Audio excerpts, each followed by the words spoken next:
सैयद असगर अली साहब। फ़ाऊज़ु बिल्लाहि मिनश शैतानिर रजीम, बिस्मिल्लाहिर रहीम। वलिकुल्लि उम्मतिन रसूल, सदक़ल्लाहुल अज़ीम। के कपिलवस्तु के शहजादे सिद्धार्थ गौतम बुद्धा, जिन्होंने अपनी कम उम्र के अंदर ही मंथन करना शुरू किया, उनके लिए सब कुछ मौजूद था, सारे सुख मौजूद थे, राजपाट मौजूद था। वो एक शहजादे थे, वो चाहते तो बहुत ही आराम वाली जिंदगी गुजर बसर कर सकते थे, लेकिन उन्होंने महसूस किया कि सर्वम दुखम, सब तरफ पैन ही पैन है, दुख है, आल इस सफरी, दुख दर्द, इस सब को ही, यही वो विचार थे और यही वो दर्द था जो उनको जंगलों में ले गया। और वहां जाकर उन्होंने तपस्या की। बुद्ध के मायने होते हैं आरिफ। आरिफ अरबी में हुआ और हिंदी में वो होगा जो ईश्वर को पहचान ले। उन्होंने इन सब सवालों के जवाब मांगे और ईश्वर से मांगे, ईश्वर के आगे गिड़गिड़ाए, और वहीं पर ही उन्होंने कह सकते हैं कि समाधि ली, और कुछ ही दिनों के अंदर उनके ऊपर ये प्रकाश खुल गया कि ये धरती किस लिए बनाई गई है, ये आसमान किस लिए बनाया गया है। और सिर्फ राजपाट करना ही मकसद नहीं है, बल्कि एक चीज और उनको अलग से दी गई।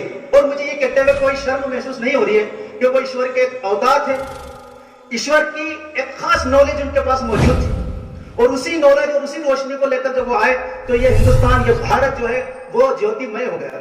मैंने एक आयत पढ़ी, कुरान की आयत, वलिकुल्लि उम्मतिन रसूल, कि हमने हर समुदाय में एक अवतार, एक रसूल जरूर भेजा है, और वो अवतार और वो रसूल जो है उन्हीं की जबान, उन्हीं की भाषा बोलते हुए आया। तो एक बात और समझ लीजिए, ईश्वर का लोग इनकार कर सकते हैं, लेकिन इससे कोई इनकार नहीं कर सकता कि ये मानव जाति, समस्त मानव जाति एक आदम या एक संयमभू मनु की संतान है।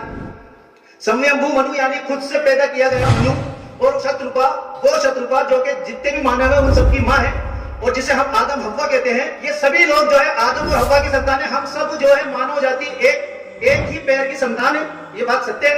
और वो आदमी आदम जो था, उसको जब स्वर्ग लोक से इस धरती पर भेजा गया तो भारत देश का सिलेक्शन हुआ कि इसको भारत में उतारा जाए। तो मानवता भारत से शुरू हुई है, इंसानियत भारत से शुरू हुई है, धर्म भारत से शुरू हुए हैं, इस्लाम भारत से शुरू हुआ है। तो ये भारत तमाम दुनिया के मुसलमानों के लिए पुण्य भूमि है।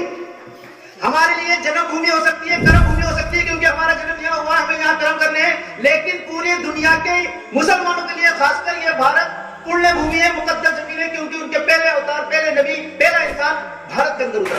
इस्लाम कंप्लीट अरब में जाकर हुआ है, मोहम्मद साहब अंतिम अवतार है, पहले नहीं, कि ईश्वर एक ही है, धर्म एक ही है, और उसी की शिक्षा महात्मा बुद्ध ने दी। जितनी भी स्क्रिप्चर है अपने बौद्ध समाज की, और गोस्पेल और बुद्ध है जो है, और जो बुक ऑफ हिस्ट्री जो है, इन सब के अंदर, और जितनी भी स्क्रिप्चर्स के अंदर ये बात लिखी हुई है और ये बात बताई गई है कि मैं अंतिम बुद्धा नहीं हूं। जब उनसे पूछा गया, सत्संगी ने पूछा कि हम आपके बाद किसको मानकर हिदायत पाएंगे, तो उन्होंने कहा कि मैं अंतिम बुद्धा नहीं हूं, मैं तो कुछ 100 लोगों का बुद्धा हूं, एक बुद्धा और आएगा जो हजारों लोगों का बुद्धा होगा, और उसका नाम मैत्री होगा। मैत्री का माने कंपैशन, लव, रहम, मतलब दयावान, वो दयावान होगा। हम ये सबक क्यों भूल गए? वो ये सबक हम क्यों भूल गए कि वो जो अंतिम आने वाला है, जो आएगा, उसकी हमने क्या तैयारी की है? हमने क्या किया? हमारे पास जो 24 करोड़ देवी देवता थे, उसमें 2 मूर्तियों को बढ़ा ली। हमने तो यही किया सब।